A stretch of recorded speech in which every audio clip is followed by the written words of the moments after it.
The boy was born into an ordinary family in a quiet city where music was never considered a path to success, and his parents worked long hours to survive while he spent his childhood listening to sounds around him, finding comfort in melodies from old radios and street performers.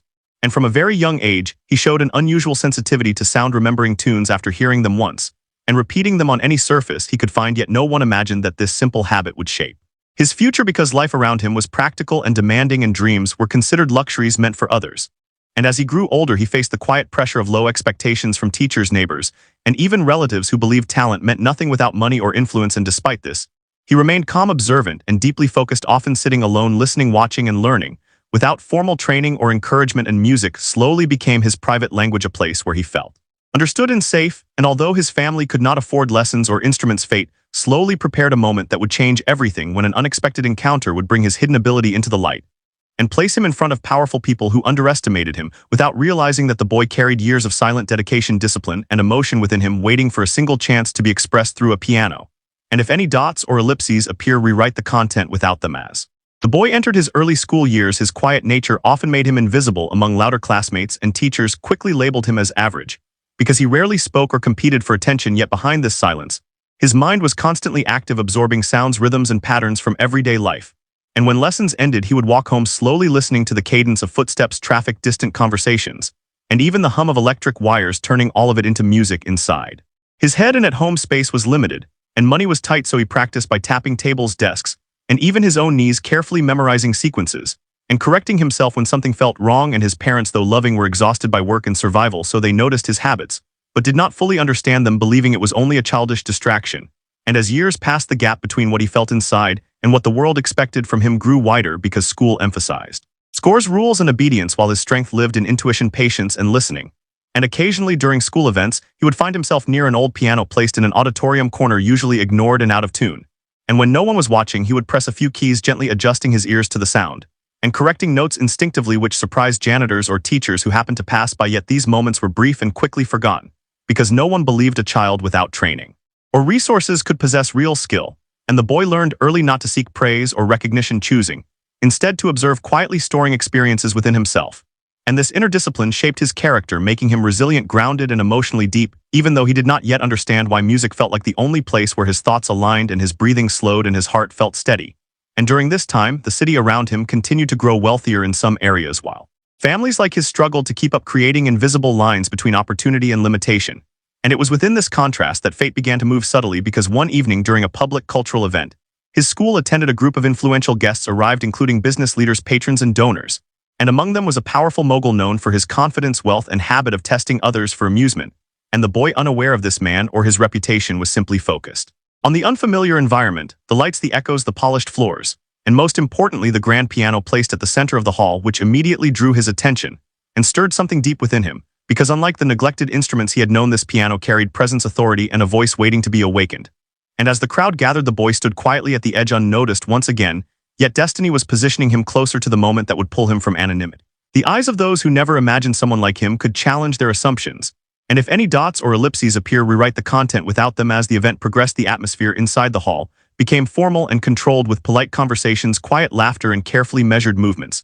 And the boy felt slightly out of place among polished shoes, tailored suits, and confident voices, yet he remained calm, observing everything with the same patience he had learned over the years. And while the adults discussed investments, achievements, and status, his attention stayed fixed on the piano, standing under warm lights like a silent witness to the room. And at one moment, when a short pause formed in the program, the powerful mogul noticed the boy lingering nearby, and amused by the contrast between the child's simple appearance and the luxurious setting, he called him closer with a casual tone that carried authority and curiosity. And the surrounding people turned their heads, expecting a lighthearted exchange, entertain rather than inspire. And the mogul asked the boy if he knew how to play the piano, assuming the answer would be no.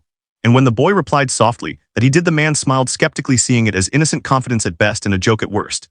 And with a playful yet condescending attitude, he made the bold offer, promising a huge sum of money if the boy could truly play. And the number he mentioned caused quiet laughter and raised eyebrows, because it sounded absurd, especially coming from a child. Visible background or support. And the boy understood the weight of the moment, not as a challenge of pride, but as a rare opening. And instead of reacting emotionally, he listened carefully, feeling the familiar calm settle within him, as if all the noise faded away and the piano was calling him forward.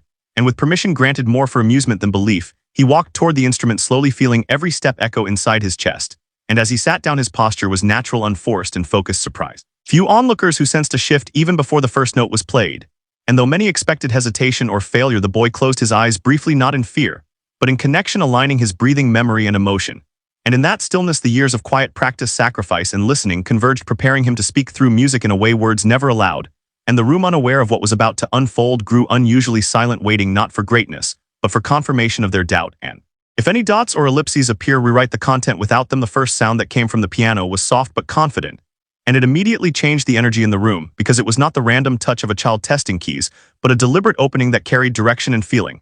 And as the melody unfolded, the boy's hands moved with calm precision, guided by memory, instinct, and deep listening rather than formal technique. And the audience slowly leaned in, not out of excitement, but confusion, because what they were hearing did not match what they expected to hear. And the mogul, who moments earlier smiled with amusement, now straightened his posture as his expression shifted from casual interest to focused attention. And the notes continued to flow, forming a complete structure filled with emotion, restraint, and control. And there was no exaggeration in the boy's movement, because his body followed the music naturally without trying to impress anyone. And with each passing moment, the room grew quieter as conversations stopped, and even those who knew nothing about music felt something genuine forming in the air. And the boy played not to prove himself, but to release everything he had stored inside for years: the loneliness, the discipline, the patience, and the quiet hope that his inner world had value. And this sincerity carried weight because it could not be taught or faked. And the piano responded clearly, producing rich tones that filled the hall and reflected back the depth of his understanding. And some listeners felt discomfort because the performance challenged their assumptions about talent, background, and worth, while others felt inspired without knowing why. And the mogul now watched closely, no longer as someone in control, but as someone witnessing something he could not command. And as the piece progressed, the boy transitioned smoothly between gentle passages and powerful moments, showing emotional range beyond his age. And when his hands finally slowed and the last sound faded naturally into silence, no one reacted immediately, because the room needed a moment to absorb what had just happened. And in that silence, the boy remained seated, calm and composed, unaware of how deeply he had affected the people around him. Because for him, the performance felt honest rather than extraordinary. And it was only when he stood up quietly and stepped back that the weight of the moment became clear, as faces showed disbelief, respect, and a sudden shift in perception. And the mogul realized that what began as a tease had turned into a rare encounter with true ability, and the boy, without saying a word, had crossed an invisible boundary, separating expectation from reality. And if any dots or ellipses appear, rewrite the content without them. After the silence broke, the reaction did not come as loud applause at first, but as a collective shift in emotion, where people looked at each other, searching for confirmation of what they had just witnessed. And slowly hands began to clap, not out of politeness, but genuine respect. And the sound grew stronger, filling the hall with recognition rather than celebration. And the boy stood still, unsure how to respond, because praise was unfamiliar to him and attention felt heavier than music ever did. And the mogul rose from his seat, no longer smiling with confidence, but with a thoughtful expression that revealed surprise mixed with reflection. And he approached the boy with measured steps, aware that his earlier words carried a different meaning now. And when he spoke, his tone had changed, losing its teasing edge and gaining sincerity, as he acknowledged the performance not as a trick or moment of luck, but as real skill shaped by discipline and feeling. And the audience watched closely, sensing that this exchange mattered beyond the event itself, because it represented a rare moment where power met humility and expectation met truth. And the boy listened quietly, maintaining the same calm presence that had guided him through the performance. And when the mogul confirmed his promise, there was a brief moment of disbelief followed by quiet acceptance, because for the money was not the goal and never had been, yet he understood that this offer could change his family life and open doors that had always been closed. And his parents, who stood at the back, overwhelmed by what they had seen, felt a mix of pride, fear, and relief, realizing that the quiet child they worried about carried a strength they had never fully understood. And as the crowd continued to discuss the performance, the boy remained grounded, returning internally to the same place he always found through music. And although the night would be remembered by many as an extraordinary event for him, it marked the beginning of a new responsibility, where his talent would no longer be hidden or private, but observed, judged, and shaped by the world. And in that moment, he understood that amazement fades quickly, but purpose lasts longer, and that the true challenge ahead would not be playing the piano, but staying true to the calm, honest voice that had guided him when no one was watching. And if any dots or ellipses appear, rewrite the content without them. In the days that followed, the event life did not instantly transform into something glamorous or easy, because reality moved slower than excitement. And the boy returned to his routine, carrying the memory of that night quietly within him, while the adults around him reacted with urgency, planning, and expectation. And his parents were suddenly surrounded by attention, questions, and advice from people who had never noticed them before. And although the financial promise brought relief, it also introduced pressure, because decisions now mattered more and mistakes felt heavier. And the boy sensed the shift without fully understanding it. Yet he responded the same way he always had, by listening, observing, and staying grounded in what felt familiar and safe. And soon formal invitations arrived, offering lessons, mentorships, and opportunities that sounded impressive but felt overwhelming. And during the first professional piano lesson, the boy realized how different structured learning felt compared to his intuitive, self-guided practice. And while he respected the teachers, he struggled with rigid methods that prioritized perfection over feeling. And this caused moments of doubt where he wondered if his natural connection to music would survive under constant evaluation and expectation. And there were nights when he sat quietly replaying the performance in his mind, not out of pride but confusion, because people now spoke about him as a symbol of talent rather than a child who loved sound and expression. And at school, his classmates treated him differently, some with admiration, others with jealousy, and a few with distance, which made him feel more isolated than before. And the attention that once seemed invisible now felt intrusive and loud. Yet through all of this, he remained disciplined, returning daily to the piano, practicing not to impress, but to stay connected to the calm focus that defined him. And his parents learned alongside him, discovering how to support without controlling, and how to protect his emotional space while navigating opportunities that could shape his future. And the mogul kept his distance after fulfilling his promise, choosing not to interfere directly, which allowed the boy to grow without feeling owned by the moment. And gradually the boy began to understand that the true impact of that night was not money or recognition, but the responsibility to honor his gift with integrity, patience, and humility. And as time passed, the noise around him softened while his inner voice grew stronger, guiding him toward a future built not on a single astonishing moment, but on steady growth, honest effort, and the same quiet dedication that had carried him from unnoticed corners into the light. And if any dots or ellipses appear, rewrite the content without them. As months turned into a year, the boy slowly adjusted to a life that balanced opportunity with restraint. And although performances and invitations continued, he learned to choose carefully, guided by a growing awareness of his own limits and values. And his parents became more confident in protecting his time, ensuring that music remained a source of strength rather than exhaustion. And under thoughtful mentorship, he began to blend his natural intuition with formal technique, discovering that structure did not have to erase emotion but could instead support it when used with care and patience. And this realization helped him regain confidence during moments when expectations felt overwhelming and public interest fluctuated, as it often does, moving on to newer stories and louder sensations, which brought an unexpected sense of relief, because it allowed the boy to grow without constant scrutiny. And during this quieter period, he spent more time practicing alone, reconnecting with the simple joy that first drew him to sound and rhythm. And he also began to understand people better, noticing how admiration can shift into pressure, and how praise can sometimes carry hidden demands. And this awareness made him more selective about whom he trusted and listened to. And at school, his identity slowly returned to something more balanced, as classmates grew used to his presence again, allowing genuine friendships to form based on shared experiences rather than achievement. And the boy learned that being seen did not require constant performance, and that silence still held value and meaning. And occasionally he thought about the mogul not with resentment or gratitude, but with curiosity, because that single moment of teasing had unknowingly opened a door. And yet the boy understood that the door would have remained empty without the years of quiet preparation that came before it. And this insight strengthened his sense of responsibility toward his craft and toward himself. And as he continued to mature, his playing gained depth, reflecting not only technical improvement, but emotional understanding shaped by experience, change, and reflection. And those who heard him now noticed a steadiness that went beyond talent, suggesting a future built on resilience rather than spectacle.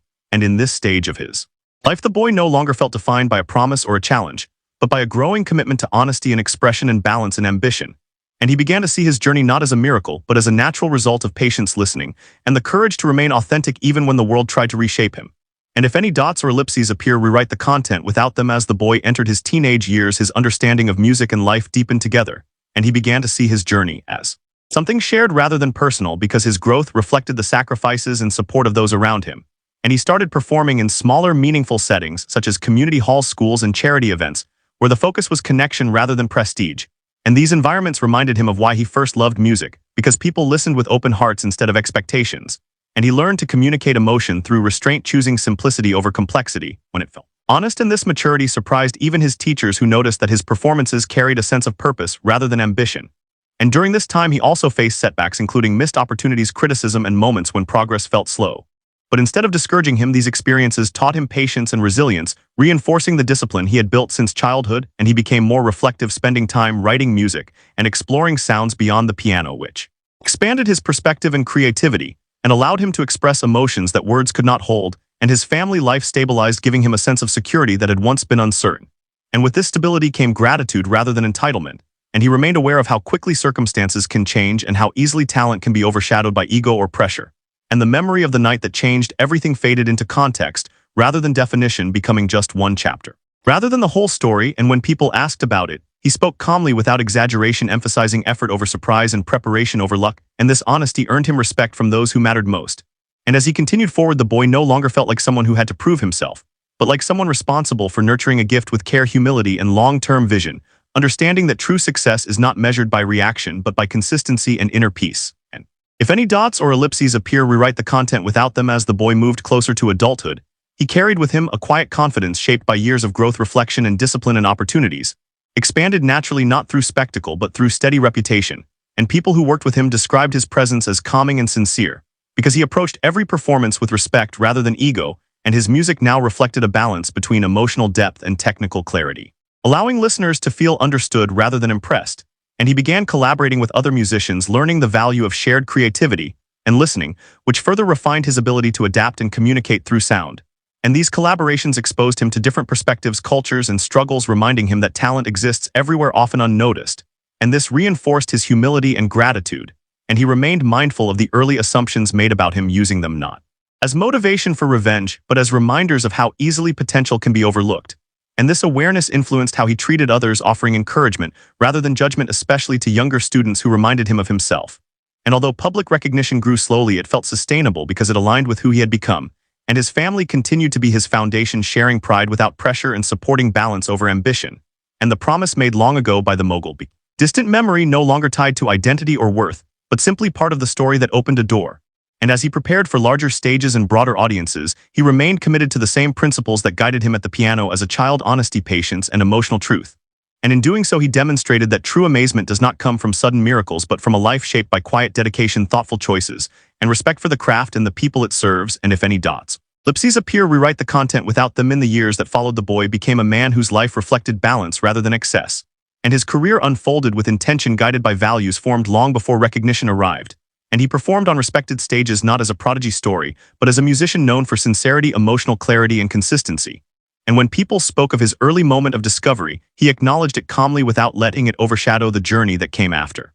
And he often emphasized that talent is not a sudden gift, but a responsibility that grows through patience, effort, and integrity. And his experiences led him to support music education for children from modest backgrounds, understanding how easily potential can remain hidden without access or encouragement. And in doing so, he found meaning beyond personal success, using his platform to create opportunities rather than attention. And when asked about the mogul who once teased him, he held no resentment, recognizing that the challenge revealed more about the world than about himself. And he believed that being underestimated had protected his authenticity in ways early praise might not have. And as he looked back, he saw a life shaped not by a single promise or performance, but by countless quiet decisions to stay grounded, honest, and focused on what truly mattered. And his story became known not as a miracle, but as a reminder that greatness often begins in silence and grows through consistency, humility, and emotional truth, and that lasting impact comes not from shocking the world once, but from serving it faithfully over time through craft, purpose, and compassion. And if any dots or ellipses appear, rewrite the content without them.